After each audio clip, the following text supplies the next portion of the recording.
నమస్తే, welcome to శ్రీపేమ news. ముందుగా headlines. ఓట్ల లెక్కింపుకు అన్ని ఏర్పాట్లు చేస్తామన్న ఎన్టీఆర్ జిల్లా కలెక్టర్ ఢిల్లీరావు. కౌంటింగ్ కేంద్రాల్లో పూర్తి స్థాయిలో ఈసీఐ మార్గదర్శకాలకు అనుగుణంగా ఏర్పాట్లు చేస్తామని వ్యాఖ్య. కౌంటింగ్ లో ప్రతి క్షణం అప్రమత్తంగా ఉండాలన్న ప్రభుత్వ సలహాదారు సజ్జల రామకృష్ణారెడ్డి. ప్రజలు వేసిన ఓటుకు న్యాయం జరగాలంటే కౌంటింగ్ ఏజెంట్లు చిత్తశుద్ధితో పనిచేయాలని పిలుపు.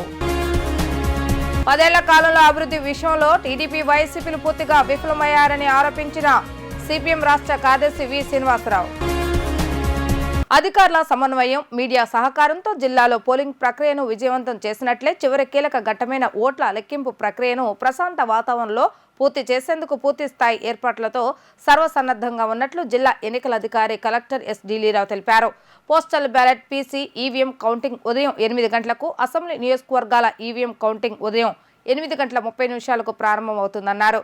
కౌంటింగ్ కేంద్రాల్లో పూర్తి స్థాయిలో ఈసీఐ మార్గదర్శకాలకు అనుగుణంగా ఏర్పాట్లు చేశామంటున్న కలెక్టర్ ఢిల్లీరావుతో మా ప్రతినిధి లిఖిత ఫేస్ టు ఫేస్. జూన్ 4న జరిగే ఎన్నికల కౌంటింగ్కు అన్ని ఏర్పాట్లు కూడా పూర్తయ్యాయి. ఇప్పటికే ముఖేష్ కుమార్ మీనా అధ్యక్షతన ఇప్పటికే అధికారులందరితో కూడా ప్రతిరోజు సమీక్ష సమావేశం నిర్వహిస్తున్నారు. అసలు ఎన్టీఆర్ జిల్లా పరంగా ఎలాంటి ఏర్పాట్లు చేశారో మనతో మాట్లాడటానికి ఎన్టీఆర్ జిల్లా కలెక్టర్ ఢిల్లీరావు ఉన్నారు. ఆయన అడిగి తెలుస్తుంది. సార్ చెప్పండి, అసలు ఎలాంటి ఏర్పాట్లు చేశారు ఏంటి?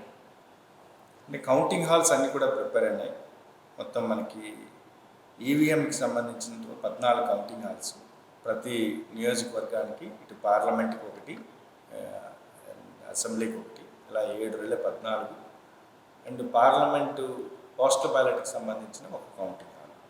ఇలా ఈ 15 కౌంటింగ్ హాల్స్ కూడా ప్రాపర్గా ఇన్సైడ్ బ్యారికేడింగ్ అవ్వచ్చు, మెష్ అవ్వచ్చు, లేకపోతే ఉండేటువంటి ఇన్సైడ్ స్టేషనరీస్ అవ్వచ్చు, టేబుల్స్ అవ్వచ్చు, చైర్స్ అవ్వచ్చు, ఇండికేషన్ బోర్డ్స్ అవ్వచ్చు, లేకపోతే ఇన్సైడ్ ఈవెన్ మైన్యూట్ లెవెల్లో ఉండేటువంటి సీసీటీవీస్ అవ్వచ్చు. అండ్ ప్రతిదీ కూడా అండ్ ఏ టేబుల్కి ఏ పోలింగ్ స్టేషన్స్ వస్తాయో ఉండేటువంటి ముందుగానే ఫిక్స్ చేసుకోవడం అవ్వచ్చు. కౌంటింగ్ హాల్స్ ప్రిపరేషన్ కంప్లీట్ అయిపోయింది. వేరియస్ ఫామ్స్ ఏవైతే ఫిల్ చేయాలో ఆ ఫామ్స్ అంతా స్టేషనరీ కూడా కంప్లీట్ అయింది. దెన్ మిగిలినటువంటి అంటే లైక్ పోస్టల్ బ్యాలెట్ కౌంటింగ్కి సంబంధించినటువంటి ఇతర మెటీరియల్, ఇతర ట్రేస్, ఇతర పీజన్ హాల్స్ అన్నీ కూడా కంప్లీట్ అయ్యాయి. సార్, అదేవిధంగా పోస్టల్ బ్యాలెట్ మీద కొంతమంది ఇటు రాజకీయ పార్టీ నేతలు కొంచెం అసంతృప్తి వ్యక్తం చేస్తున్నారు. ముందుగా అసలు ఎన్టీఆర్ జిల్లాలో ఏది కౌంటింగ్ ప్రారంభమవుతుంది, ఏ నియోజకవర్గం నుంచి స్టార్ట్ చేయబోతున్నారు? అంటే ఇప్పుడు 8వ గంటకి యాక్చువల్గా షెడ్యూల్డ్ అవర్ అంటారు. 8వ గంటకి స్టార్ట్ అవుతుంది. 8వ గంటకి మొత్తం 7 నియోజకవర్గాలకు పోస్టల్ బ్యాలెట్స్, తర్వాత మన ఎంటైర్ పార్లమెంట్కి సంబంధించినటువంటి పోస్టల్ బ్యాలెట్, ఈ 8 హాల్లో పోస్టల్ బ్యాలెట్ 8వ గంటకే స్టార్ట్ అవుతుంది.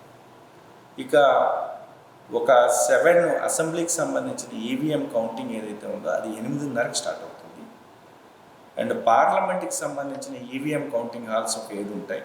ఆ 7 కూడా 8వ గంటకే స్టార్ట్. సార్, సుమారు ఈ కౌంటింగ్కి ఎంతమంది సిబ్బందిని నియమించారు? సుమారు ఆ సిబ్బందికి అసలు ఎలాంటి ఏర్పాట్లు చేశారంటే వసతి సౌకర్యం కానీ అవన్నీ ఎలాంటి ఏర్పాట్లు చేశారు? అంటే వసతి అనేది అవసరం లేదు, ఎందుకంటే ఆ రోజు మనకి అక్కడ 6వ గంటకి రిపోర్ట్ అవ్వమన్నాం. ఇక్కడ 5వ గంటకి ఇందిరాగాంధీ మున్సిపల్ స్టేడియం దగ్గర నుండే బస్సెస్ తీసుకువెళ్ళి అక్కడ 6 o'clockకి తీసుకువెళ్ళేటట్టుగా ఆ ప్లాన్ చేసుకుంటున్నాం. తర్వాత సుమారుగా మీరు చెప్పినట్టు మనకి ఈవీఎం కౌంటింగ్ హాల్స్కి 196 అనేటువంటి మొత్తం ఈవీఎం టేబుల్స్ ఉన్నాయి. ప్రతి టేబుల్కి కూడా 4 అనేటువంటి వాళ్ళు ఉంటారు. సో ఒక కౌంటింగ్ సూపర్వైజర్, ఒక కౌంటింగ్ అసిస్టెంట్, ఒక మైక్రో అబ్జర్వర్, తర్వాత ఒక క్యారింగ్ స్టాఫ్. తర్వాత దీంట్లోకి వచ్చేసరికి పోస్టల్ బ్యాలెట్కి మొత్తం మనకు ఉన్నవి మొత్తం 38 టేబుల్స్. ప్రతి టేబుల్కి కూడా 5 అనేటువంటి వాళ్ళు ఉన్నారు. మొత్తం మీరు చెప్పినట్టు ఈ స్టాఫ్ అనేది మొత్తం అనుకుంటే సుమారుగా వీళ్ళు ఒక 1200 మంది కేవలం కౌంటింగ్కి సంబంధించినటువంటి స్టాఫే అవుతారు.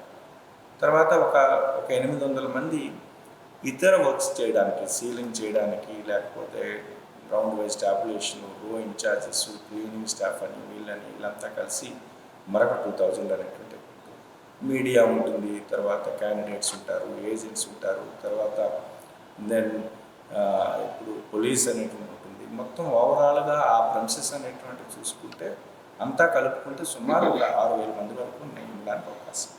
సార్ ఇప్పటికే నిఘా వర్గాల నుంచి ఆంధ్రప్రదేశ్లో గొడవలు జరుగుతాయని చెప్పి కూడా ఒక నిఘా వర్గం కూడా చెప్తుంది. కానీ ఇటు ఎన్టీఆర్ జిల్లాలో సమస్యాత్మక ప్రాంతాలు కూడా ఏమీ లేవు ప్రస్తుతానికి. అదేవిధంగా పోలీస్ శాఖలో ఎలాంటి సమన్వయంతో ముందుకెళ్ళబోతున్నారు? అంటే ఈరోజు ఈవినింగ్ అందుకే ఆర్ఓస్ అండ్ ఏసీపీస్తో కోఆర్డినేషన్ మీటింగ్ పెట్టుకున్నాము.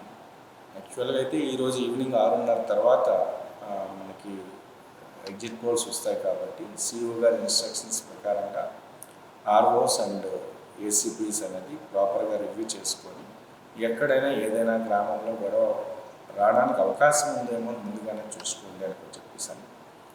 ఇక పోలింగ్ డే రోజు వచ్చేసరికి పోలింగ్ డే జనరల్గా agents it's agents and count candidates and election ఏజెంట్స్కి సంబంధించినటువంటి యాక్టివిటీ.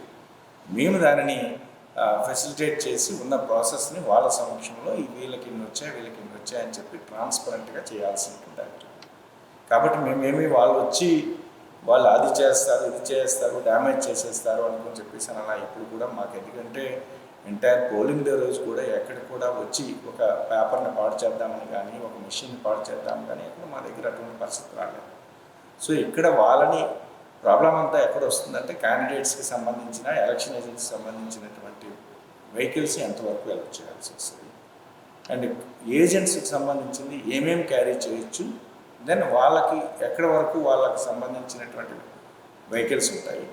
సో వాళ్ళు ఏ విధంగా లోపలికి పోవాలి, లోపలికి వెళ్ళాక అనేటువంటి కౌంటింగ్ హాల్లోకి వెళ్ళేటువంటి ప్రాసెస్ ఏంటి, వాళ్ళ రిక్వైర్మెంట్స్ ఉంటాయి. వాళ్ళకి ఒకవేళ లోపలికి వెళ్ళాక వాటర్ సప్లై అవ్వచ్చు, బ్రేక్ఫాస్ట్ అవ్వచ్చు, వాళ్ళకి కావాల్సిన పేపర్ రిక్వైర్మెంట్స్ ఏమైనా ఒకవేళ వాళ్ళు తీసుకురానప్పుడు పేపర్స్ కావచ్చు, పెన్స్ కావచ్చు, వాటెవర్.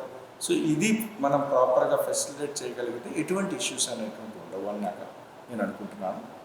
తర్వాత ఒకసారి వచ్చాక ఒక రౌండ్ వైజ్ వచ్చిన డేటాని ఎంత క్విక్గా మనం మీడియా కమ్యూనికేట్ చేయగలిగితే, కమ్యూనికేషన్ రూమ్ ద్వారా మిగిలిన అందరికీ వెళితే, సో దట్ ఎటువంటి డౌట్స్ లేకుండా పద్ధతిగా అనేటువంటి కంప్లీట్ అనేటువంటి అవుతుంది. సార్ రాజకీయ పార్టీ నేతలకు కానీ ఏజెంట్లకు కానీ కౌంటింగ్లోకి వెళ్తుంటే ఎలాంటి సలహాలు సూచనలు మీరు ద్వారా కోరుకుంటున్నారు? సెల్ ఫోన్ అనేది ఎలా ఉందా లేదా, ఇటు మీడియా కానీ అదేవిధంగా పోలీస్ కానీ ఎవరైనా కనుక కౌంటింగ్ హాల్లోకి వెళ్తే వాళ్ళకి సెల్ ఫోన్ అనేది అనుమతి ఉందా లేదా?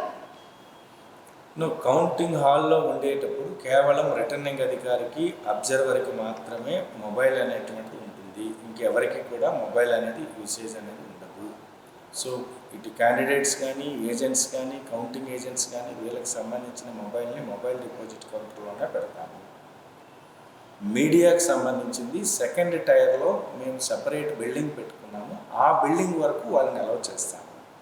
ఆ బిల్డింగ్ నుండి వాళ్ళు ఒకవేళ బయటకు వచ్చి చేయాలన్నా ఆ బిల్డింగ్ ముందు ఉండేటువంటి కలెక్షన్ సెంటర్లో డిపాజిట్ చేసి వాళ్ళు బయటకు రావాల్సి వస్తుంది. సో కాబట్టి చాలా క్లియర్గా ఇన్స్ట్రక్షన్స్ అయితే ఉన్నాయి. సో ఎప్పుడు ఎవరిని ఎక్కడ ఏ టైర్ వరకు అలౌ చేయొచ్చు, ఎక్కడ ఎలా డిపాజిట్ చేసుకోవాలని స్ట్రిక్ట్లీ విల్ ఫాలో దట్. ఇక రిగార్డింగ్ కౌంటింగ్ హాల్ ఏదైతే ఉందో, కౌంటింగ్ బిల్డింగ్ ఉందో అది కంప్లీట్గా సిఆర్పిఎఫ్ కంట్రోల్లోనే ఉంటుంది. పోలీస్కి అవసరము అనుకునేటప్పుడు మాత్రమే పిలుస్తాం. ముందు సిఆర్పిఎఫ్ అనేటువంటి ఫస్ట్ టైర్లో ఉంటుంది కాబట్టి ఫస్ట్ వాళ్ళని అడుగుతాము. వాళ్ళ లెవెల్లో కానప్పుడు అప్పుడు పోలీస్ రిక్వైర్మెంట్ వస్తుంది. కాబట్టి ఈవెన్ పోలీస్ కూడా మనకు ఉండేటువంటి ఆ కౌంటింగ్ బిల్డింగ్ ఏదైతే ఉందో ఆ కౌంటింగ్ హాల్లోకి పోలీస్ కూడా ఎంటర్ కాదు. కేవలం ఆ మొత్తం ప్రెమిసెస్ అంతా కూడా బిల్డింగ్ ప్రెమిసెస్ కారిడార్స్ అంతా కూడా మనకి సెంట్రల్ ఫోర్సెస్ కంట్రోల్లోనే ఉంటాయి. అయితే మొత్తం మీద చూసుకున్నట్లయితే ఎలాంటి అవాంఛనీయ సంఘటనలు జరగకుండా ఇటు పోలీసుతో సమన్వయం చేసుకుంటూ కూడా కౌంటింగ్ వద్ద 3 అంచెల భద్రత ఏర్పాటు చేశామని చెప్పి ఇక్కడ కలెక్టర్ ఢిల్లీరావు అయితే చెప్తున్నారు. మొత్తం మీద చూసుకున్నట్లయితే సుమారు 6,000 మంది సిబ్బందితో కూడా ఈ కౌంటింగ్ విజయవంతం చేస్తానని చెప్పి కూడా ఇక్కడ నేను చెప్తున్న పరిస్థితి. ఇక్కడ ఉన్న పరిస్థితి. వీడియో జర్నలిస్ట్ విష్ణుతో Likhita, digital news, Vijayawada. June 4 ఓట్ల లెక్కింపు జరగనున్న నేపథ్యంలో వైసీపీ కౌంటింగ్ ఏజెంట్లకు రాష్ట్ర ప్రభుత్వ సలహాదారు సజ్జల రామకృష్ణారెడ్డి దిశానిర్దేశం చేశారు.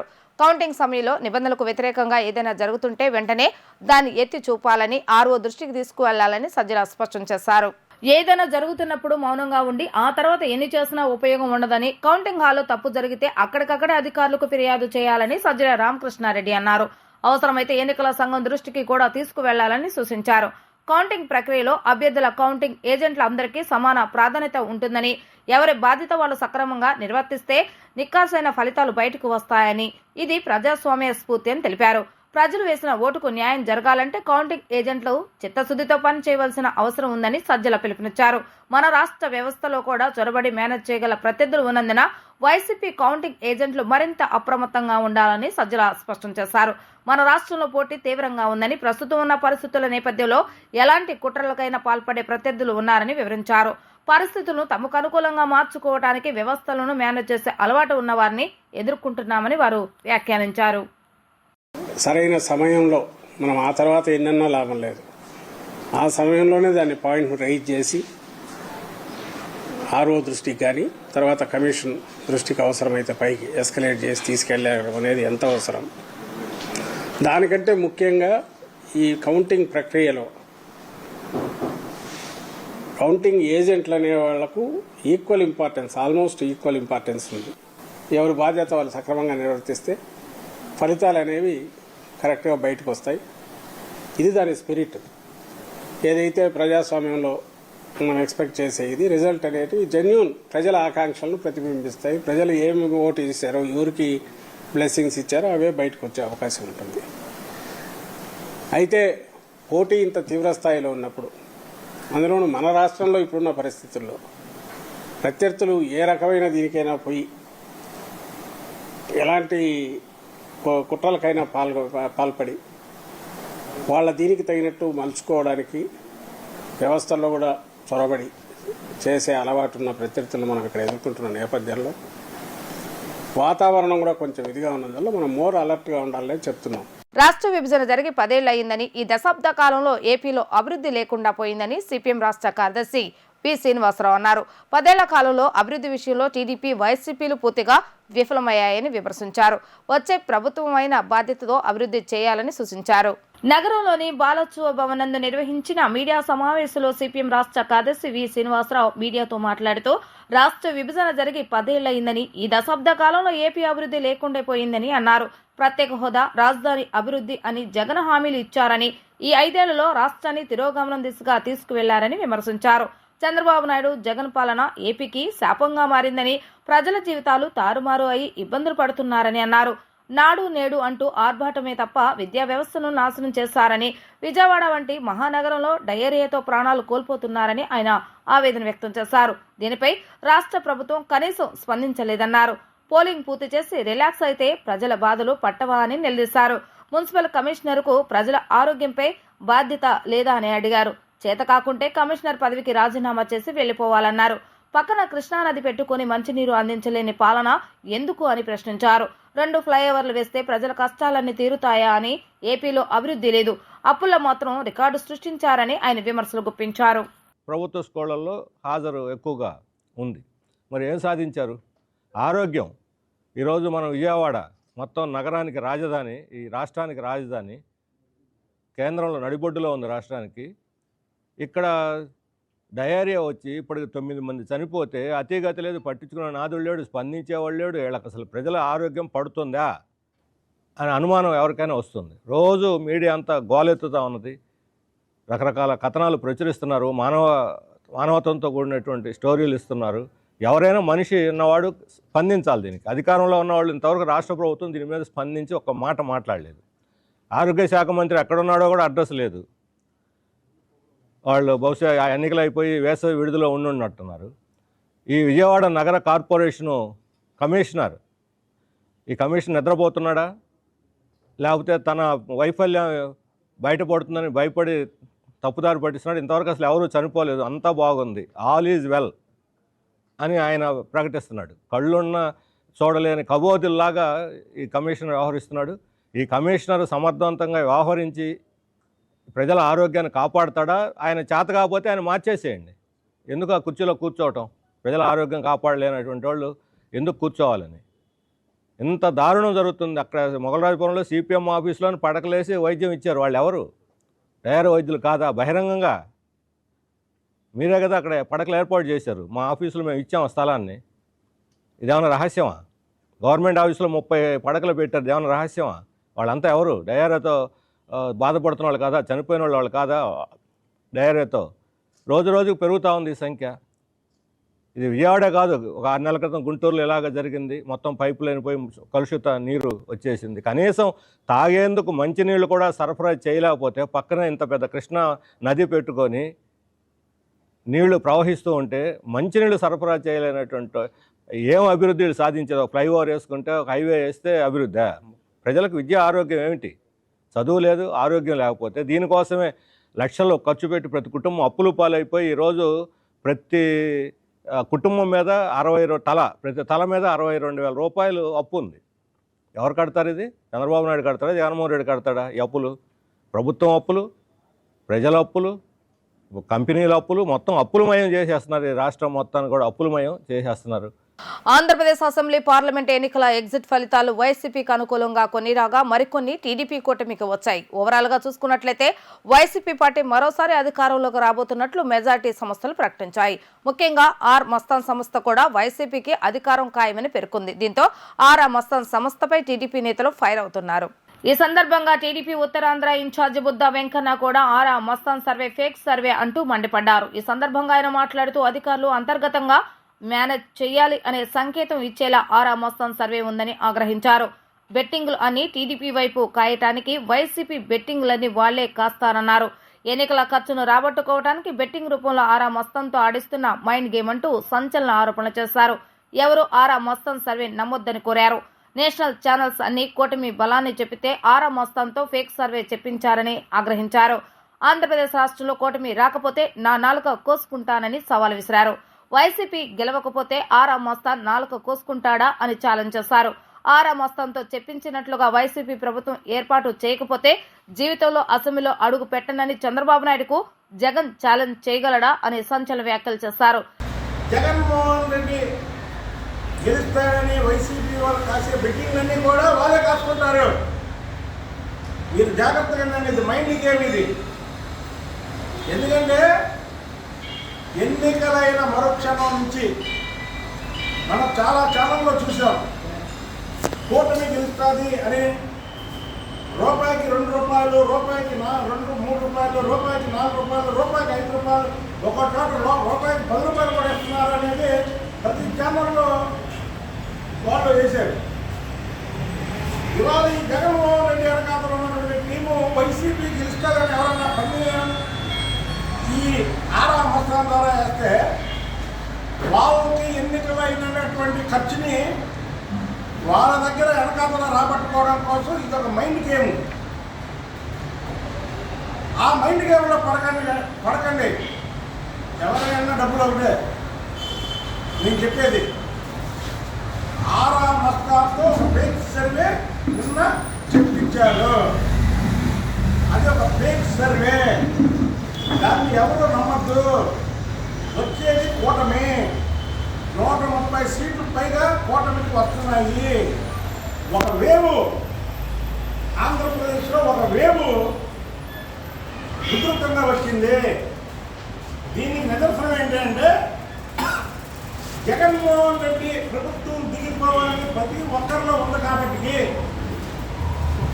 రాష్ట్రంలో ఎగ్జిట్ పోల్స్ గురించి ప్రజలు దాదాపు ఎన్నికలైన మరుక్షణం నుంచి ఇప్పుడు వరకు కూడా ఆతృతగా ఉన్నారంటే ఆలోచించాలి. ఎప్పుడు కూడా ఎగ్జిట్ పోల్స్ గురించి ప్రజలు ఇంతగా ఎదురు చూసినటువంటి దాఖలాలు ఎక్కడా లేవు. ఈసారి ఆంధ్రప్రదేశ్లో గురించి ఉంది ఏంటంటే ఆంధ్రప్రదేశ్లో కూటమి వస్తుంది. జగన్మోహన్ రెడ్డి దిగిపోతున్నాడు. జగన్మోహన్ రెడ్డి ఎప్పుడు దిగిపోతాడా అని ప్రజలు రాష్ట్రంలో దేశంలో అందరూ ఉన్నారు.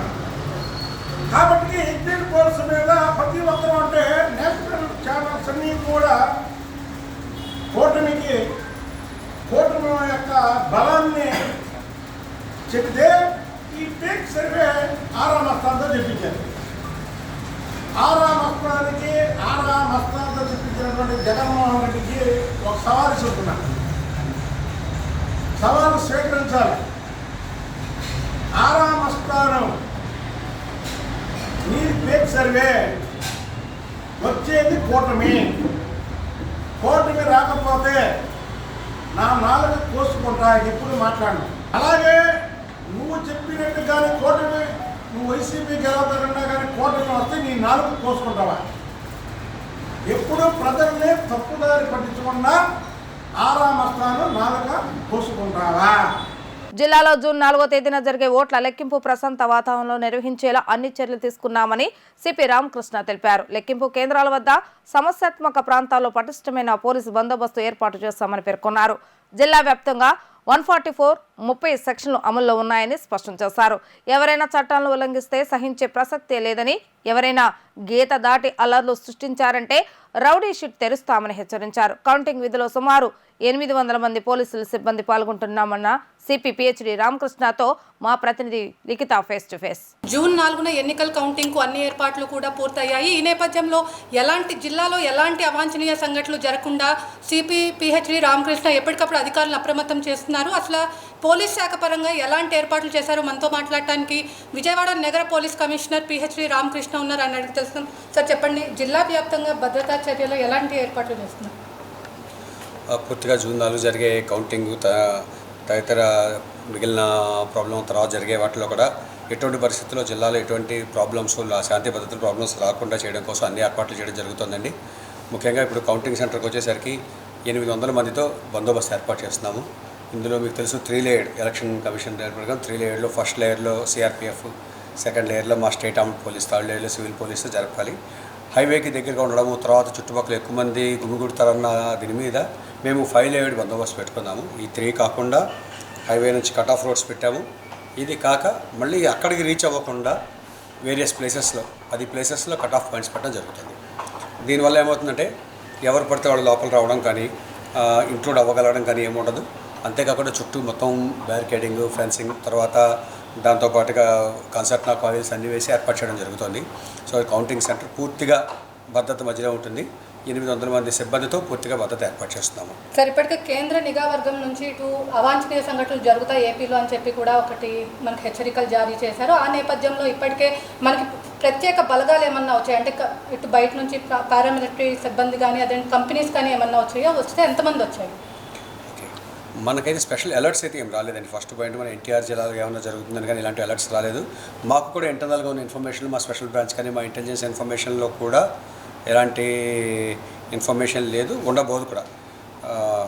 ఎందుకంటే జనరల్గా కూడా మన పీస్ లవింగ్ పీపుల్ మన వాళ్ళంతా కూడా ఎన్నికలు కూడా మీరు చూస్తుంటారు చాలా శాంతియుతంగా, చిన్న చిన్న పక్క నైబర్స్ మధ్యలో కొట్లాట ఇలాంటివి తప్ప మనకి సీరియస్ ఇష్యూ అనేది ఎక్కడ పొలిటికల్ పార్టీస్ మధ్యలో కూడా అనేది ఎక్కడా జరగలేదు. దీనికి అయితే ఆల్రెడీ మన దగ్గర 2 కంపెనీస్ బలగాలు ఉన్నాయి, కేంద్ర బలగాలు. దీనికి తోడు ఇంకొక 2 కంపెనీస్ ఇస్తున్నారు. ఇది కాక స్పెషల్ ఫోర్సెస్ ఇంకా మన దగ్గర 10 కంపెనీస్ దాకా స్పెషల్ ఫోర్సెస్ ఇచ్చున్నారు. ఇది కాకుండా సివిల్ ఫోర్స్ అంతా కలిపి సుమారుగా 3000 మందితో జిల్లాలో భద్రత ఏర్పాటు చేయడం జరుగుతుందండి. ఇష్యూ అనేది ఏమీ ఉండదు. సార్, జిల్లా వ్యాప్తంగా ఇప్పటికే పోలీసులు అందరూ కూడా కాటన్ సర్చ్ నిర్వహిస్తున్నారు, ఎక్కడికక్కడ బైండ్ ఓవర్ కూడా చేస్తున్నారు. సుమారు ఇప్పటి వరకు ఎంతమందిని మీరు అదుపులోకి తీసుకున్నారు? వాళ్ళకి ఎలాంటి ప్రత్యేక కౌన్సిలింగ్ ఇవ్వబోతున్నారు? నగర బహిష్కరణ ఏమైనా చేశారా? అసలు వాళ్ళకి ఎలాంటి కౌన్సిలింగ్ ఇవ్వబోతున్నారు? ఇప్పటివరకు మనకి ఎన్నికల కోడ్ స్టార్ట్ అయ్యాక సుమారుగా 4000 మంది పైన బైండ్ ఓవర్ చేయడం జరిగింది. ముఖ్యంగా ఇప్పుడు ఎలక్షన్ అయిన తర్వాత పోలింగ్ నుంచి ఇప్పటిదాకా ఇంపార్టెంట్ ఫెలోస్ ఎవరైతే ఎన్నికల్లో కొంచెం చిన్న చిన్న ప్రాబ్లమ్స్ క్రియేట్ చేసిన వాళ్ళు కానీ, ఆ తర్వాత సస్పెక్ట్ ఎవరైతే గొడవ చేసే అవకాశం ఉందని మేము అనుకుంటున్నామో ఇలాంటివన్నీ సుమారుగా 480 మందిని బైండ్ ఓవర్ చేశాము. ఇది కాక రెగ్యులర్గా ఉండే రౌడీ షీటర్స్ వీళ్ళందరూ కూడా బైండ్ ఓవర్ చేయడం జరుగుతుంది. మన జిల్లాలో 800 మంది రౌడీ షీటర్స్ ఉన్నారు, వీళ్ళని కూడా బైండ్ ఓవర్ చేశాము. కార్డినెన్స్ సెర్చ్ ఆపరేషన్స్ ఇప్పటిదాకా 47 కండక్ట్ చేశామండి. ఈ కార్డినెన్స్ సెర్చ్ ఆపరేషన్స్ ప్రధానమైన ఉద్దేశం ఏంటంటే ఎక్కడైతే లా అండ్ ఆర్డర్ ఇష్యూస్ ఉండే అవకాశం ఉంది, అక్కడ నుంచి ఉండే పబ్లిక్ వచ్చి గొడవ చేసే అవకాశం ఉందన్న ఏరియాస్ చూసుకొని అక్కడ ఎటువంటి అలజడులకు సంబంధించిన వస్తువులు ఏమైనా వినియోగించే వస్తువులు లైక్ లూజ్ పెట్రోల్ కానీ, లేదంటే కర్రలు కానీ, కత్తులు కానీ, రాళ్ళు కానీ ఇలాంటివి ఏమైనా ఉంటే వాటిని క్లీన్ చేయడము, అలాగే తప్పించుకున్న ముద్దాయిలు ఎవరైనా ఉన్నారంటే వాళ్ళ కోసం వెతకడము. దీంతో పాటుగా మా రొటీన్ క్రైమ్ వర్క్ కూడా జరిగిపోతుంది. ఫర్ ఎగ్జాంపుల్ మనం చేసిన క్రైమ్ వర్క్లో మన కాంట్రాక్ట్ సెర్చెస్లో మాకు కొన్ని చోట్ల గంజాయి దొరికింది, కొన్ని చోట్ల తప్పించుకుని తిరుగుతున్న ముద్దాయిలు దొరికారు, అలాగే క్రైమ్ టెట్ వెహికల్స్ బోర్డు దొరికాయి, ఇలాంటివి కూడా దొరికాయి. సో ఇదొకటి. రెండోది, ఈ బైండ్ ఓవర్స్ విషయాలకు వస్తే అందరికీ కూడా స్ట్రిక్ట్గా వార్నింగ్ కూడా జరుగుతుంది. వాళ్ళందరినీ కూడా ఫోర్ఫీచర్ ₹1,00,000 నుంచి ₹2,00,000 వరకు వాళ్ళందరినీ బైండ్ ఓవర్ చేయడం వల్ల వాళ్ళు రేపు పొద్దున ఈ చిన్నది లా అండ్ ఆర్డర్ వైలేషన్ ఈ చిన్న పని చేసినా సరే వాళ్ళ బాండ్ ఫోర్ఫీచర్ చేయడం జరుగుతుంది. సో ఇది కూడా ఉందండి. తర్వాత ఇంకా ఇంపార్టెంట్ ఫెలోస్ ఉంటే కనుక 8 మందిని ఇప్పటికీ నగర బహిష్కరణ చేశాము. కొత్తగా 2 మీద పీడిఎఫ్ పెట్టాము. ఓకే, ఇంకా కొంతమంది ఉన్నారు. ఇవాళ రేపట్లో క్లియర్ అయ్యే వాళ్ళు ఉన్నారు. సార్, కౌంటింగ్ నేపథ్యంలో ఇటు శాంతి భద్రతలు అదేవిధంగా ఈ రెండు ఎలా మేనేజ్ చేయబోతున్నారు? అంటే ప్రజలకు ఎలాంటి సూచనలు ఇవ్వబోతున్నారు? ఏం లేదండి, కౌంటింగ్కి స్పెషల్గా చేసేది ఏం లేదు, రెగ్యులర్ పోలీసింగే. ఇందులో మెయిన్ ఏమంటే పబ్లిక్ అవేర్నెస్. ఎందుకంటే ప్రాబ్లం ఏంటంటే ఆ రోజు ఎమోషన్స్ ఉంటాయి. కౌంటింగ్ రోజున ఏదో మా పార్టీ గెలిచింది, వాడి పార్టీ గెలిచింది, లేకపోతే వీడు మా పార్టీ నుంచి అక్కడికి వెళ్ళాడు, వాడు ఏదో గొడవ పెట్టుకున్నాడు, అక్కడ మాకేదో ప్రాబ్లం క్రియేట్ చేశాడు, అంటే చిన్న చిన్న ఎమోషన్స్. వీటిని కంట్రోల్లో చేసుకోకుండా రోడ్ల మీదకి వచ్చి గొడవ చేస్తే తర్వాత వాళ్ళు ఏళ్ల తరబడి వాళ్ళు కేసుల కోసం పోలీస్ స్టేషన్ చుట్టూ, తర్వాత కోర్టుల చుట్టూ తిరగాల్సి వస్తుంది. వాళ్ళ ఫ్యామిలీ, వీళ్ళే కాకుండా వాళ్ళ ఫ్యామిలీ కూడా ఇబ్బంది పడతారు. సో చిన్న చిన్న ఎమోషన్స్ కోసం రోడ్డు మీదకి వచ్చి గొడవలు చేసుకోవడం అనవసరము. ఏదన్నా సరే శాంతియుతంగా హ్యాపీగా కౌంటింగ్ అయినప్పుడు రిజల్ట్స్ చూసుకోండి, మీ ఇంట్లో మీరు ఉండండి, ప్రశాంతంగా మనం జరగదిద్దాము. ఈరోజు కొత్తగా మనం చేసేది లేదు, పోలింగ్ కూడా అంతా అయిపోయింది. Only to like resolve the small emotions. ఈ ప్రాబ్లమ్స్ అనేవి జరుగుతూ ఉంటాయి, వాటిని మనం అదుపులో పెట్టుకుంటే కనుక సరిపోతుంది. సార్, ఇటు రాష్ట్ర వ్యాప్తంగా ఇటు ఎన్నికల మీద బెట్టింగ్లు జోరుగా సాగుతున్నాయి. మీ దృష్టికి ఇటు ఎన్టీఆర్ జిల్లా వ్యాప్తంగా బెట్టింగ్ల మీద ఎలాంటి దృష్టి సారించారు? ఇంతవరకు మా దృష్టిలోకి డైరెక్ట్గా ఏమి రాలేదండి బెట్టింగ్ జరుగుతాయని. కానీ కొన్ని మీడియా రిపోర్ట్స్లో పలానా చోట ₹1,00,000 కాశారు, పలానా చోట ₹1,00,00,000 కాశారు అని చెప్తున్నారు. కానీ మాకు ఇంతవరకు ఏది కూడా ఎవిడెన్స్ అన్నది లేదు. ఎవరు ఆ రిపోర్టర్స్ని అడిగినా వాళ్ళు చెప్పట్లేదు. ఇలా ఎవరో చెప్తే విన్నాం సార్ అని చెప్పేసి అంటున్నారు తప్ప. సో ఏమన్నా దొరికితే మాత్రం చాలా స్ట్రిక్ట్ యాక్షన్ ఉంటుందండి. దాని మీద చట్టాలు ఉన్నాయి, ఆ చట్ట ప్రకారం వాళ్ళ మీద చర్య తీసుకోవడం జరుగుతుంది. సార్, జిల్లా వ్యాప్తంగా ఇప్పటికే డ్రై డే అనేది కూడా నిర్వహిస్తారు. ఎన్టీఆర్ జిల్లాలో డ్రై డే ఎప్పటి నుంచి ఎప్పటి వరకు నిర్వహించబోతున్నారు? మనకి 3వ తారీఖు సాయంత్రం 5 గంటల నుంచి, మళ్ళీ 5వ తారీఖు 4వ తారీఖు పూర్తిగా, 5వ తారీఖు పూర్తిగా కూడా డ్రై డే ఉంటుంది. మళ్ళీ 6వ తారీఖు నుంచి యాజ్ యూజువల్ లిక్కర్ సేల్స్ అవి జరుగుతుంటాయి. సార్, జిల్లా వ్యాప్తంగా 144 సెక్షన్ 30 యాక్ట్ అమల్లో ఉంది. అలాంటప్పుడు వాళ్ళు చాలామంది గుమ్ముగూడతారు. వాళ్ళకి పోలీస్ శాఖ నుంచి ఏమన్నా ఇన్స్ట్రక్షన్స్ ఇవ్వబోతున్నారు? లేదు, అగైన్ మీకు అందరికీ ఐడియా ఉంది, శాంతి భద్రతల అదుపుని దృష్టిలో ఉంచుకొని సెక్షన్ 144, సెక్షన్ 30 అనేవి ప్రొమల్గేట్ చేశాము జిల్లా వ్యాప్తిగా. సెక్షన్ 144 ప్రకారం ఎవరు కూడా నలుగురు మించి ఎక్కడో ఒక గుంపుగా చేరకూడదు, అది అందరికీ తెలుసు. అట్లాగే సెక్షన్ 30 ప్రకారం ఏ చిన్న సభలు, సమావేశాలు, ర్యాలీలు ఇలాంటివి ఏం చేయాలన్నా సరే పోలీస్ నుంచి పర్మిషన్ తీసుకోవాలి. ఈ రెండింటిలో దేన్ని వైలేట్ చేసినా సరే ఖచ్చితంగా వాళ్ళ మీద కేసు కట్టి చట్ట ప్రకారం చర్యలు తీసుకోవడం జరుగుతుంది. సో మీ అందరికీ మా అప్పీల్ ఏమంటే, ఒకటి కౌంటింగ్ రోజున కౌంటింగ్ సెంటర్ కూడా ఎవరూ రావద్దు. రెండోది బయటకు కూడా తిరగద్దు, అనవసరంగా గుంపులో తిరగడము, ర్యాలీలు చేయడము, గొడవలు చేయడం. ప్రస్తుతం ర్యాలీలు కూడా పర్మిషన్ లేదు, విజయోత్సవాలకు కానీ ర్యాలీలకు కానీ ఏ పార్టీకి కూడా పర్మిషన్ ఇవ్వడం జరగలేదు ఇప్పటిదాకా. అందులో స్పెసిఫిక్గా 4వ తారీఖు 5వ తారీఖు అంతా ఏ రకమైన పర్మిషన్ లేదు అసలు. సో అది దృష్టిలో ఉంచుకుని ఎవరు బయటికి రోడ్ల మీదకి రావద్దు, ఊరికే తిరగద్దు రోడ్ల మీద పడి. ఓకే, అట్లాగే అన్నీ కూడా బహిష్కరణ జరిగింది. డీజే కానీ, క్రాకర్స్ కాల్చడం కానీ, ఇలాంటివన్నీ కూడా. ఈవెన్ మనకి మీకు అందరికీ ఐడియా ఉంది, ఇప్పుడు ఇంత ముందు కూడా జెండాలు ఎప్పుడైనా పట్టుకోవాలన్నా సరే జస్ట్ 2 ఫీట్ కర్రతో పెట్టాలి తప్ప దాని మించి పెట్టకూడదు. ఓకే, సో ఫస్ట్ పాయింట్ నేను చెప్పినట్టుగా 4వ తారీఖు కానీ 5వ తారీఖు కానీ ఎటువంటి ర్యాలీలు, విక్టరీ పొజిషన్స్కి పర్మిషన్ లేదు. అలాగే సెక్షన్ 144 ప్రకారం నలుగురు మించి రోడ్డు మీదకి రాకూడదు. సెక్షన్ 30 ప్రకారం వితౌట్ పర్మిషన్ ఏ రకమైన విజయోత్సవ ర్యాలీలు కానీ, సభలు కానీ నిర్వహించడానికి లేదు. ఎవరు వచ్చినా సరే కేసులు కడతాము. అందరికీ ఐడియా ఉంది, మన జిల్లాలో ఇప్పుడు 1500 సీసీ కెమెరాస్ రోడ్ల మీద ఉంచాము, పోలీస్ ఆధీనంలో ఉన్నాయి. ఒక ఏ జంక్షన్లో, ఏ సెంటర్లో వెళ్ళినా సరే అన్నింటిలో కూడా ఫేషియల్ రికగ్నిషన్ సిస్టమ్స్ కూడా డెవలప్ చేశాము. ఎవరు అన్నది ఈజీగా పట్టుకోవచ్చు. అంతమంది 100 మంది గుంపు ఉన్నా సరే అక్కడ ఈ 100 మంది ఎవరు అన్నది మన సీసీ కెమెరాలోకి వచ్చేస్తుంది, మా స్టోరేజ్లోకి వచ్చేస్తుంది. ఇక్కడే కాదు, 3 చోట్ల ఇంకా స్టోర్ అవుతుందని, విజయవాడ సిటీలోనే కాకుండా. అదే కాకుండా మనకి కౌంటింగ్ సెంటర్ చుట్టూ 150 సీసీ కెమెరాస్ పెట్టడం జరిగింది. సో ఎవరు కూడా దయచేసి రోడ్ల మీదకి వచ్చి గుంపులో రావడం, గొడవలు చేయడం మాత్రం దయచేసి ఎవరు చేయొద్దు. సార్, సుమారు ఇప్పుడు కౌంటింగ్ కేంద్రాల చుట్టూ సుమారు మొత్తం ఓన్లీ పోలీస్ వరకు ఇటు సిఆర్పిఎఫ్ కానీ మొత్తం ఎంతమంది బందోబస్తు ఏర్పాటు చేశారు? 800 మంది మొత్తం ఉన్నారండి. మనకి కౌంటింగ్ సెంటర్, దానికి ఒక 1 కిలోమీటర్స్ రేడియస్లో మా వాళ్ళంతా కలిపి 800 మంది ఉన్నారు. ఇందులో నేను చెప్పినట్టుగా 2 కంపెనీస్ సిఆర్పిఎఫ్ ఉన్నాయి, మా ఏపీఎస్పీ కంపెనీ ఉంది, ఎస్పీఎఫ్ కంపెనీస్ ఉన్నాయి. మా ఆర్మ్డ్ రిజర్వ్ పోలీస్ 150 మంది ఉన్నారు, సివిల్ పోలీస్ 500 మంది పైన ఉన్నారు. అంతా కలిపి నెంబర్ చూస్తే మీకు 800 మంది పైన ఉన్నారు. ఇందులో చాలామందికి ఆర్మ్డ్ పార్టీస్ ఉన్నారు, విత్ లాఠీస్ ఉన్నారు. ఓకే, ఆల్ సార్ట్స్ ఆఫ్ బందోబస్తు చుట్టుపక్కల చేయడం జరిగింది. అలాగే అభ్యర్థులకి తర్వాత వారి ఏజెంట్లకు కూడా క్లియర్గా సూచనలు ఇవ్వడం జరిగింది. కౌంటింగ్ సెంటర్లోకి అభ్యర్థులు వాళ్ళ ఏజెంట్లు ఎవరైతే వ్యాలిడ్ పాస్ కలెక్టర్ గారి దగ్గర తీసుకుని వచ్చారో వాళ్ళని మాత్రమే అలౌ చేయడం జరుగుతుంది. వాళ్ళపైన ఒక్క మనిషిని కూడా అలౌ చేయడం జరగదు. కాబట్టి దయచేసి ఎవరు కూడా మీతో పాటు ఇంకెవరిని తోడు తెచ్చుకోవద్దు. అనుచరులను లేదంటే ఫాలోవర్స్ని లేదంటే అభిమానుల్ని వీళ్ళందరినీ తెచ్చుకోవడం అనేది దయచేసి చేయొద్దు. వాళ్ళ ఇళ్ళ దగ్గర వాళ్ళని ఉండనివ్వండి. ఇక్కడికి వచ్చినా బయట ఆపేస్తారు. వీళ్ళు అనవసరంగా ఎండలో కూర్చొని రోడ్ల మీద చేరడము, ఇలా ఒక్కొక్కరు ఒక ఏజెంట్ ఒక అభ్యర్థి ఇద్దరు ముగ్గురు తీసుకొచ్చినా అంతా కలిపి కొన్ని వేల మంది తయారైతే అన్నేసరి రోడ్ల మీద 144 సెక్షన్ వైలేట్ చేశారు కాబట్టి కేసులు పెట్టడం జరుగుతుంది. రెండోది వాళ్ళలో వాళ్ళు కీచులాడుకునే అవకాశం ఉంటుంది. ఎందుకంటే అన్ని పార్టీల వాళ్ళు వస్తారు, ఇండిపెండెంట్లు వస్తారు, వైసీపీ రావచ్చు, టీడీపీ రావచ్చు, బీజేపీ రావచ్చు, జనసేన రావచ్చు, ఎవరైనా రావచ్చు. అన్ని రకాల అభిమానులు మొత్తం గుంపు కింద కలిసి ఉన్నారంటే ఎవడో ఒకడు పక్కన ఏదో అంటాడు, గొడవలు అవుతాయి, అనవసరంగా న్యూసెన్స్ అవుతుంది, అదే పెద్ద గొడవలు అయ్యే అవకాశం ఉంది. కాబట్టి దయచేసి ఎవరు కూడా కౌంటింగ్ సెంటర్ దగ్గరికి ఎవరిని తీసుకురావద్దు. జనరల్ పబ్లిక్ కూడా ఎవరైనా ఉంటే మీ దగ్గర న్యూస్ ఛానల్స్ ఉంటాయి, అందులో చూడొచ్చు. అక్కడ కౌంటింగ్ సెంటర్ రోడ్డు మీద నుంచి కొత్తగా చూసేది ఏం లేదు. ఆ కౌంటింగ్ సెంటర్ లోపలికి అయితే మిమ్మల్ని ఎవరిని వెళ్ళనివ్వరు, 1 కిలోమీటర్ దూరంలో కూడా ఎవరిని రానివ్వరు. కాబట్టి ఎవరు ఆ సెంటర్ చుట్టుపక్కలకి చేరద్దు. లేదు, మొత్తం మీద చూసుకున్నట్లయితే కట్టుదిట్టమైన పోలీస్ భద్రత మధ్యలో కూడా కౌంటింగ్ విజయవంతం చేస్తామని చెప్పి, అదేవిధంగా సుమారు 800 మంది పోలీస్ బందోబస్తు కూడా ఏర్పాటు చేస్తామని చెప్పి ఇక్కడ సిపిపిహెచ్ రామకృష్ణ అయితే చెప్తున్నారు. ఇది ఇక్కడ ఉన్న పరిస్థితి. వీడియో జర్నలిస్ట్ విష్ణుతో Likhita, digital news, Vijayawada. Eluru range పరిధిలో నియోజకవర్గాల్లో ఎలాంటి అల్లర్లు జరగకుండా 144 సెక్షన్ అమల్లో ఉందని ఏలూరు ఐజీ అశోక్ కుమార్ తెలిపారు. కౌంటింగ్ కేంద్రాలకు వచ్చే ఏజెంట్లకు బ్రీత్ అనలైజర్ చేయడం జరుగుతుందని, కౌంటింగ్ కేంద్రాలకు ఎలాంటి ఎలక్ట్రికల్ పరికరాలు అనుమతించేది లేదని స్పష్టం చేశారు.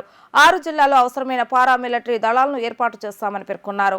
కృష్ణా జిల్లా మచిలీపట్నం కౌంటింగ్ భద్రతా ఏర్పాట్లను పరిశీలించనున్న ఏలూరు రేంజ్ ఐజీ అశోక్ కుమార్ తో పాటు జిల్లా ఎస్పీ ఎన్నికల కౌంటింగ్ ఏర్పాట్లు పరిశీలించారు. కృష్ణా విశ్వవిద్యాలయంలో స్ట్రాంగ్ రూమ్ భద్రతను, కౌంటింగ్ కేంద్రాలకు 3 అంచెల భద్రతను పరిశీలించనున్నారు. కౌంటింగ్ సమయంలో ఎలాంటి అవాంఛనీయ సంఘటనలు జరగకుండా ముందస్తు చర్యలను కృష్ణా ఎస్పీ అడిగి తెలుసుకుని పలు సూచనలు చేశారు. నియోజకవర్గాల్లో కట్టుదిట్టమైన భద్రతా ఏర్పాట్లు చేస్తామన్నారు. రాజకీయ పార్టీ ఆఫీసులు, నాయకుల ఇంటి దగ్గర, ముఖ్యమైన కోడెల్లో, గ్రామాల్లో పికెటింగ్ ఏర్పాటు చేసి జిల్లాలో 144 సెక్షన్ అమల్లో ఉంచి ఏజెంట్లు తప్ప మిగిలిన వారు కౌంటింగ్ కేంద్రాలకు రావద్దని హెచ్చరించారు. కౌంటింగ్ కేంద్రంలో అలజడి సృష్టించడానికి ప్రయత్నిస్తే చర్యలు తప్పవని హెచ్చరించారు. మరో 2 రోజుల్లో నైరుతి రుతుపవనాలు రాష్ట్రంలో విస్తరిస్తాయని ఆంధ్రప్రదేశ్ రాష్ట్ర విపత్తుల నిర్వహణ సంస్థ ఎండీ రోణంకి కుర్మానాథ్ వెల్లడించారు. నైరుతి రుతుపవనాలు రాయలసీమలో ప్రవేశించాయని, అవి మరింత ముందుకు కదిలేందుకు పరిస్థితులు అనుకూలంగా ఉన్నాయని తెలిపారు. కోస్తాంధ్ర జిల్లాలో ఉపరితల ఆవర్తన ప్రభావంతో రాబోయే 3 రోజుల పాటు పలుచోట్ల భారీ వర్షాలు కురిసే అవకాశం ఉందని వివరించారు. ఇవాళ చిత్తూరు, కడప, అల్లూరి సీతారామరాజు, తిరుపతి, కర్నూలు, అన్నమయ్య, నంద్యాల, కడప, శ్రీ సత్యసాయి జిల్లాలో అక్కడక్కడ భారీ వర్షాలు కురుస్తాయని, అదే సమయంలో విజయనగరం, నెల్లూరు, శ్రీకాకుళం, ప్రకాశం, తూర్పుగోదావరి, పశ్చిమ గోదావరి, పల్నాడు, మన్యం, బాపట్ల, విశాఖ, గుంటూరు, అనకాపల్లి, ఎన్టీఆర్, కాకినాడ, కృష్ణా, కోనసీమ, ఏలూరు జిల్లాలో అక్కడక్కడ తేలికపాటి నుంచి మోస్తారు వర్షాలు కురవచ్చని కుర్మానాథ్ వెల్లడించారు. పోస్టల్ బ్యాలెట్ అంశంలో వైసీపీకి ఎదురు దెబ్బ తగిలింది. పోస్టల్ బ్యాలెట్ డిక్లరేషన్ ఫారంపై ఆర్ఓ సంతకం ఉంటే సరిపోతుందని, స్టాంప్ హోదా లేకపోయినా పర్వాలేదన్న ఈసీ వాదనలు సమర్థిస్తూ ఏపీ హైకోర్టు తీర్పును వెలువడించింది. పోస్టల్ బ్యాలెట్ అంశంపై వైసీపీ ఏపీ హైకోర్టును ఆశ్రయించారు. Postal ballot declaration form 13A RO సంతకంతో పాటు కనీసం చేతిరాతతో అయిన హోదా వివరాలు రాసి ఉండాలని ఈసీ గతంలో పేర్కొంది. కానీ ఏపీ సీఈఓ అందుకు భిన్నంగా మెమో జారీ చేస్తారని వైసీపీ తన పిటిషన్లో ఆరోపించింది. సంతకం ఉంటే చాలని, సీల్ లేకపోయినా పర్వాలేదని మెమోలో పేర్కొనడం ఈసీ నిబంధనలను ఉల్లంఘించడమేనని పేర్కొంది. ఈ పిటిషన్పై విచారణ చేపట్టిన ఏపీ హైకోర్టు నిన్న వాదనలను విన్న పిమ్మట తీర్పును నేటికి వాయిదా వేసింది. ఇవాళ ఈసీతో ఏకీభవిస్తూ తీర్పు వెలువడించింది. పోస్టల్ బ్యాలెట్ పై స్టాంప్ లేకపోయినా అది కౌంటింగ్ కు చెల్లుబాటు అవుతుందని హైకోర్టు స్పష్టం చేసింది. ఈ క్రమంలో వైసీపీ పిటిషన్ను తోసిపుచ్చింది. త్వరలో వేసవి సెలవులు ముగియనుండటంతో ఇంద్రకీలాద్రికి భక్తులు రద్దీ పెరిగింది. ఆదివారం రికార్డు స్థాయిలో భక్తులు ఇంద్రకీలాద్రికి తరలివచ్చి ఆది దంపతులైన శ్రీ దుర్గా మల్లేశ్వర స్వామివార్లను దర్శించుకుని మొక్కులను చెల్లించుకుంటున్నారు. తెల్లవారుజాము నుంచే భక్తులు రాక ప్రారంభమైంది. పవిత్ర కృష్ణా నదిలో పుణ్యస్నానాలు ఆచరించిన భక్తులు తలనీలాలను సమర్పించి మహామండపం లిఫ్ట్ మెట్ల మార్గం ద్వారా కొండపైకి చేరుకున్నారు. సర్వదర్శనం క్యూలైన్తో పాటు 100, 300, 500 టికెట్ల క్యూలైన్లో భక్తులు అమ్మవారిని దర్శించుకున్నారు. భక్తుల రద్దీ మధ్యాహ్నం 2 గంటల వరకు ఏకరీతిన కొనసాగింది. సాయంత్రం వాతావరణం చల్లబడటంతో 6 గంటల నుంచి రద్దీ తిరిగి ప్రారంభమై రాత్రి 9 గంటల వరకు కొనసాగింది. నగరంలోని రైల్వే స్టేషన్, బస్ స్టేషన్ నుంచే కాకుండా కొండ దిగువ నుంచి దేవస్థానం ఉచిత బస్సు సర్వీసులను నడిపింది. దీంతో భక్తులు తమ వాహనాలు కొండ దిగువన నిలుపుకొని దేవస్థానం బస్సులో కొండపైకి చేరుకున్నారు. దీంతో ఘాట్ రోడ్లోని ట్రాఫిక్ సమస్య కొంతమేర తగ్గింది. మరోవైపున అమ్మవారి దర్శనానికి వేచి ఉన్న భక్తుల క్యూ ఓన్ టర్నింగ్ దాటింది. దీంతో ఆలయ EO KS Ramarao ghat road ఓన్ టర్నింగ్ క్యూ లైన్లు పరిశీలించి భక్తులకు అమ్మవారి దర్శనం త్వరగా జరిగేలా చూడాలని ఆలయ అధికారులను ఆదేశించారు. మరోవైపున ఓన్ టర్నింగ్ పరిసరాలలో భక్తులకు దేవస్థానం కల్పిస్తున్న సదుపాయాలపై ఆరా తీశారు. ఓన్ టర్నింగ్ వద్ద పొంగలి షెడ్లను పరిశీలించి భక్తులతో మాట్లాడారు. ఆదివారం ఉదయం నుంచి భక్తుల రద్దీ అధికంగా ఉండటంతో మహామండపం 5వ అంతస్తు వరకే లిఫ్ట్ ను అనుమతించారు. అక్కడి నుంచి సర్వదర్శనం టికెట్ల క్యూ లైన్ లోకి చేరుకునేలా ఏర్పాట్లు చేశారు. ఎండ తీవ్రత లేకుండా ఒక్కపోతగా ఉండటంతో దేవస్థాన క్యూ లైన్ల భక్తులకు మంచినీటి అందించేలా ఏర్పాట్లు చేస్తుంది. ఆలయ ప్రాంగణంలో దాతల సహకారంతో మజ్జిగ పంపిణీ చేస్తుంది. ఆది దంపతులకు నిర్వహించిన పలు ఆర్జిత సేవలకు డిమాండ్ కల్పించింది. వార్తలు ముగించే ముందు హెడ్లైన్స్ మరొకసారి. ఓట్ల లెక్కింపుకు అన్ని ఏర్పాట్లు చేస్తామన్న ఎన్టీఆర్ జిల్లా కలెక్టర్ ఢిల్లీరావు. కౌంటింగ్ కేంద్రాల్లో పూర్తి స్థాయిలో ఈసీఐ మార్గదర్శకాలకు అనుగుణంగా ఏర్పాట్లు చేస్తామని వ్యాఖ్య. కౌంటింగ్ లో ప్రతి క్షణం అప్రమత్తంగా ఉండాలన్న ప్రభుత్వ సలహాదారు సజ్జల రామకృష్ణారెడ్డి. ప్రజలు వేసిన ఓటుకు న్యాయం జరగాలంటే కౌంటింగ్ ఏజెంట్లు చిత్తశుద్ధితో పనిచేయాలని పిలుపు. 10 ఏళ్ల కాలంలో అభివృద్ధి విషయంలో టీడీపీ వైసీపీలు పూర్తిగా విఫలమయ్యారని ఆరోపించిన సిపిఎం రాష్ట్ర కార్యదర్శి వి శ్రీనివాసరావు. ఇవి ఈ రోజు వార్తా విశేషాలు. మరలా తిరిగి ప్రసారమే వార్తలు మళ్ళీ కలుద్దాం. అంతవరకు సెలవు. నమస్కారం.